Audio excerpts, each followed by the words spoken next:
Good day, everybody, and welcome to the Compass Kitchen. This is the heart of our food operation here, where with the assistance of my dedicated and talented volunteer team, we produce meals for our clients.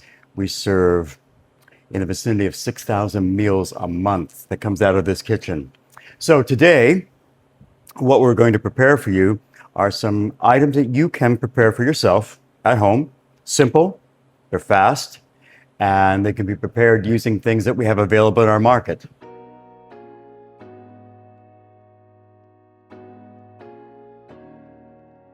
So now we're going to make a fish dish. We're going to use Basa Fillets, which is available in the market. Comes frozen. Allow it to defrost as I have.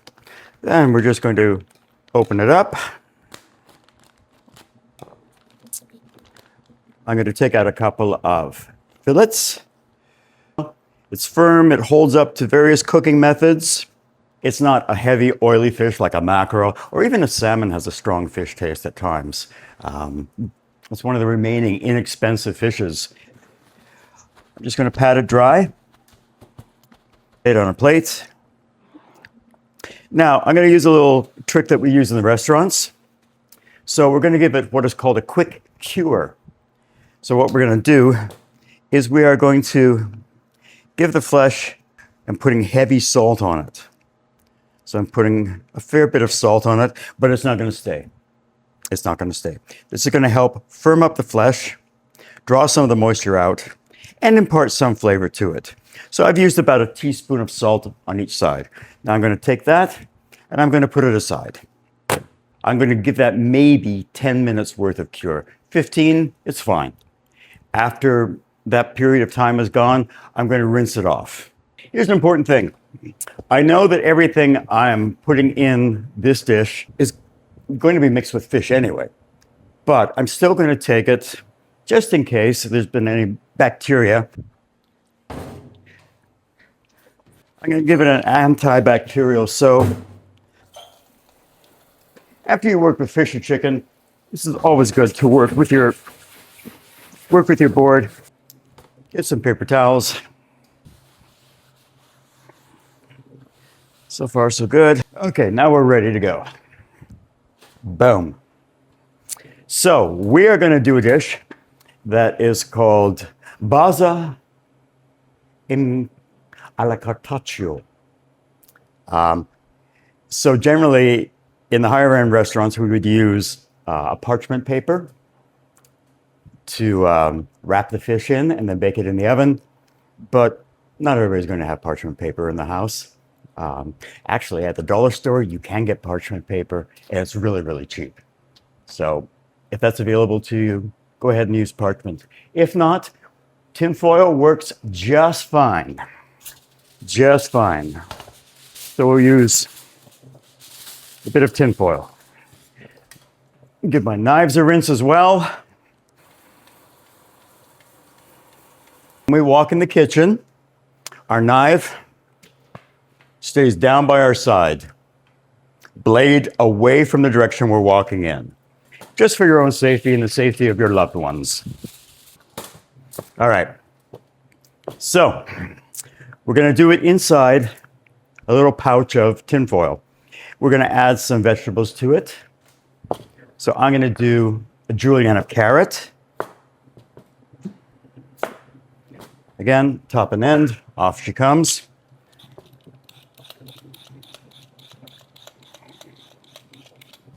Flip the bucket over.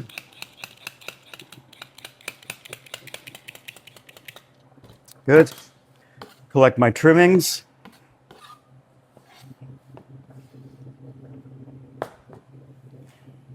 Into my stock pot collection. There we are. What happens if you don't have a peeler? There's another way of doing it. This is an old school way of peeling your carrots. So you take the back of the knife, again, 30 to 45 degrees, and you can scrape off the peelings with the back of the knife. So you don't have to have a peeler. If you ever find yourself in a situation without a peeler, that's the way to go. It works. So now we're going to cut julienne. So about that high. Again, two ways of doing this. I'll show you the way that we use in the kitchens. And it produces a good product. So I'm going to cut down, nice straight cut down. Again, stack them up. Just like this. And then cut.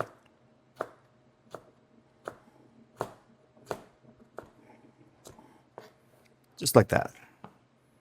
There we have our julienne of carrots. You could take your peeler, dig deeper. It takes a while to get a nice flat surface. I find these a little bit too fine for my taste, for what I want for this dish, but you could do it this way. Take off long slices. If you don't like the idea of the knife coming that close to your fingers, down we go.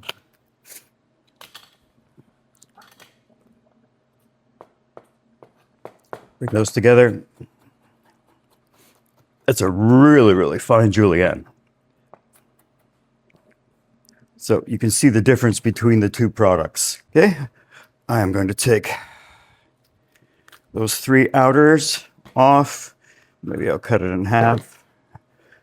Flatten, flatten. And again, a nice fine julienne. There we go. I'll reserve that for later on. For these, put those over at my stock trimmings. Now, celery. We're going to use some celery. Quite often, celery will be available in the market. Again, depends on what's sent to us from the Mississauga Food Bank, what we purchase ourselves, what's on a good special. We try to take advantage. What's seasonal? I know fruit and veg prices have gone straight through the roof, but I was able to get the celery at a very reasonable price, so I'm pretty happy with it. So I'm just going to take a bit off the bottom, take the top off. If you want to process the whole head and put it in your fridge to keep for later, bang, take out the root. I'll take off the tops. Again, great for stock. Boom, boom, boom. Just gonna give it a little rinse. Make sure there's no residual dirt. I really don't like having a messy work area, so I do like to clean as I go. Okay, julienne of celery. Cut it down in half. If you want, you could cut it again.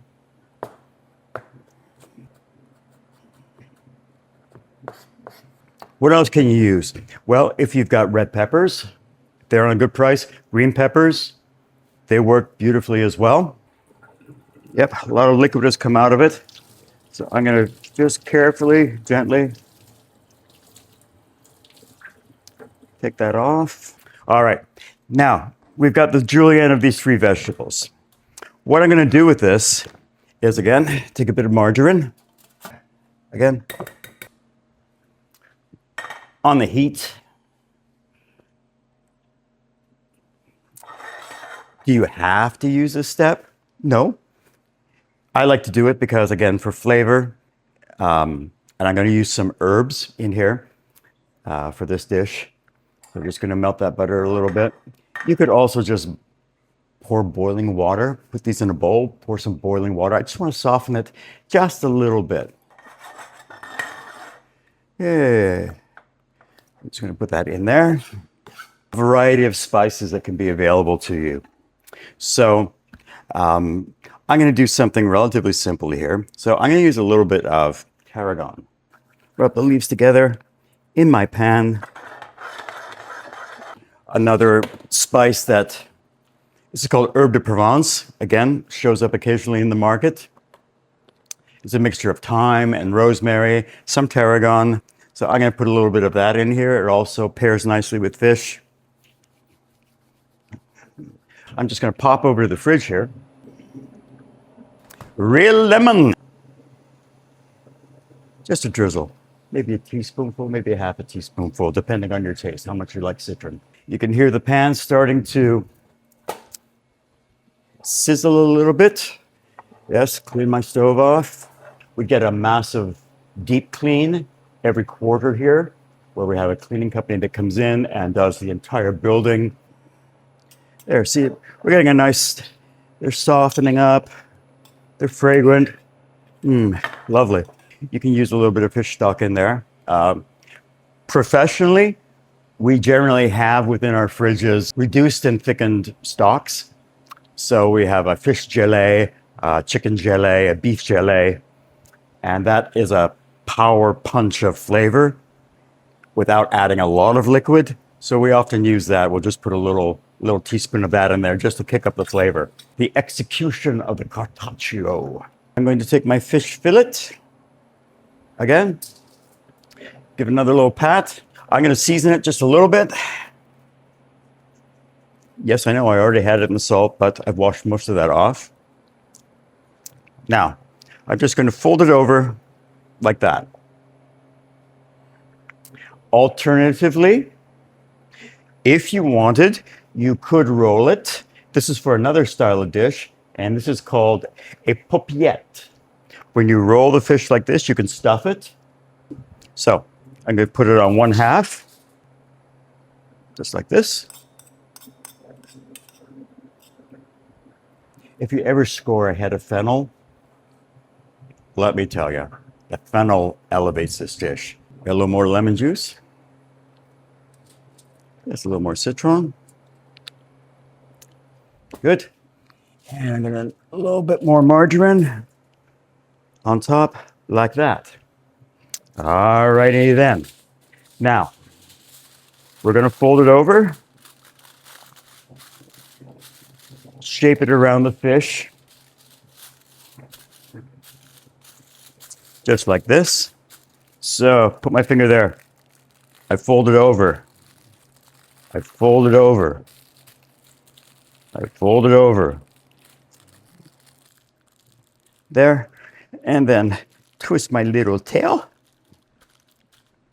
Yeah, let's kind of shape it nicely. It's in this nice package. And I'm going to take this little package here. You can put it on a pan. You could put it on the oven rack by itself. I'm just going to take it. I'm putting it into a 400-degree oven, approximately 15 minutes. Here's our fish. It's puffed up nicely. Here it is, the big unveiling. So I'm going to open it up. Let's see what our temperature is. We're going to go right into the center. I've got 185 degrees Fahrenheit. Perfect, good. It's well cooked. The fish is moist, it's flavorful, it's well seasoned. This is a dish you'll really love, and you can really treat people at home. And you see how simple it was to do.